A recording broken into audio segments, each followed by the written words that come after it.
school, the one emotion which always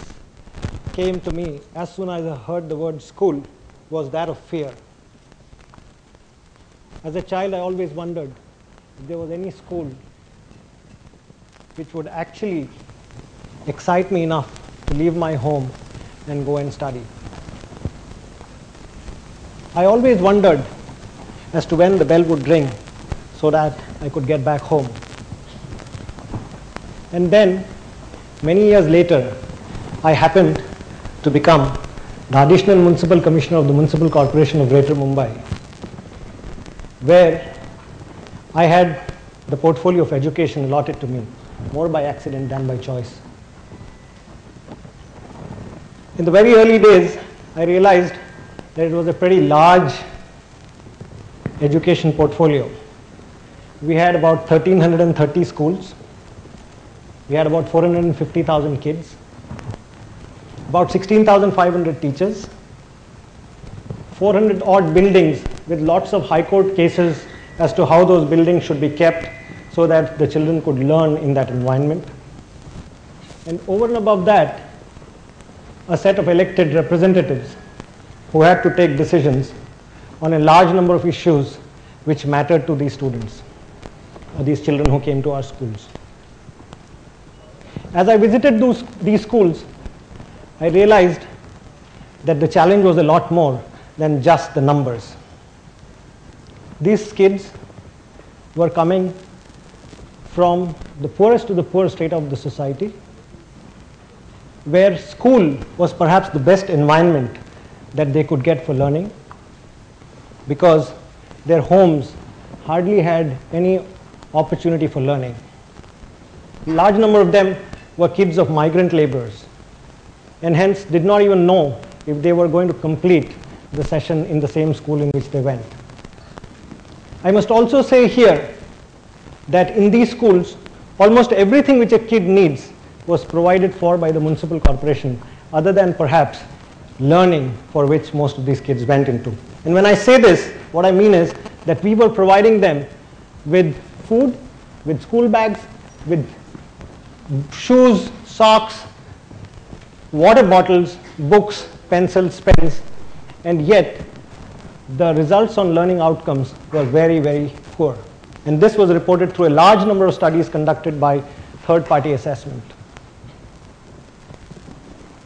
I must also here share with you the fact that these schools were actually largely RTE compliant, the new act that we have, the Right to Education Act, in the sense that we had a school within 1 kilometer radius of most localities in Mumbai, and we had a teacher-student ratio which was pretty much in compliance with the RTE requirements if we did not look at them across the 8 mediums of instruction that we were trying to deal with in this school system. As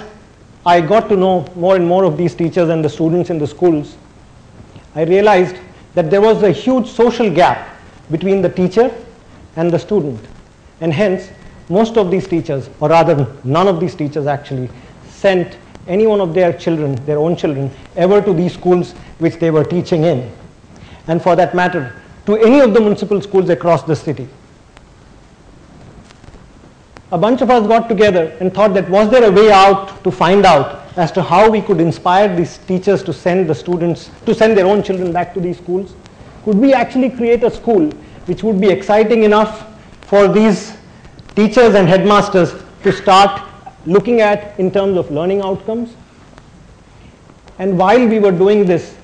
we actually got, to my mind at that time, some of the best people working in the field of education to come together to address the complexity of scale that I've just described to you. I'm not saying that we've succeeded. I'm not going to tell you a story that is that of a model which can be easily replicated in some other city, but I would just share with you the possibilities that we thought about and the progress that it has made over the last 1 year, although I'm not there anymore in the municipal corporation. We identified that there was a need to build in some activity-based learning in these primary schools so that there was some joy in the children coming into these classrooms. because I don't think it is very exciting to sit in a dingy room trying to learn ABCD when it makes very little sense to you at the end of the day. We also tried to bring in a training partner for teachers who could actually bring in a lot of change in the mindsets of these teachers as well as the behavior of the children who come into these classrooms, so that they feel a lot more confident about themselves. Because one of the things which I always wanted the children to do was to actually get out of these primary schools confident enough to take on this world without any sense of deprivation that a large number of them were coming into these classrooms with. We also brought in a training partner to deal with the headmasters, so that the headmasters could actually become school leaders and think in terms of making those schools as good as the best next door, where they were willing to send their own children to on payment of fees, despite the fact that they were themselves running these schools where there was actually absolutely no fee and there were a large number of freebies offered to the children. During this process, I also realized that there were a large number of people around me who wanted to get associated with it. A whole bunch of people actually contributed voluntarily enough, and one of the examples which really struck me was that we had actually asked for 50 volunteers to come in to get trained, and surprisingly 900 of our own teachers applied to come for it, appeared for an interview, and mind you, these were teachers who were members of 12 different unions which were pretty difficult to deal with normally. And out of these 900, when we could select only 50 of them for the pilot, the balance of them were actually agitating that they all wanted to be volunteers. And these volunteers only had to put in extra amount of work with no additional payments, no additional wages, which was very unheard of in a very municipal corporation setting, because normally in the municipal corporation, what is often seen is that people would rather not work than put in that extra load which we were asking them to do. And in case any extra effort was normally put in, the unions would always ask for bonus or additional leave. And here there were these people, this bunch of 50 teachers who were wanting to come and put in extra time, extra effort, and for no extra salary and for no extra benefits, whereas another 850 were agitating that they wanted to do the same thing. And this was something which was extremely new to me when I realized that actually there were a large number of people who were wanting to contribute, but somewhere the complexity of scale was not able to address their needs. One of the other challenges that we saw here was that there was a huge amount of administrative load which these teachers normally had to undergo, and some of you would perhaps not even understand when you ask for a very simple information as to how many girl children went to school this year, or what was the attendance of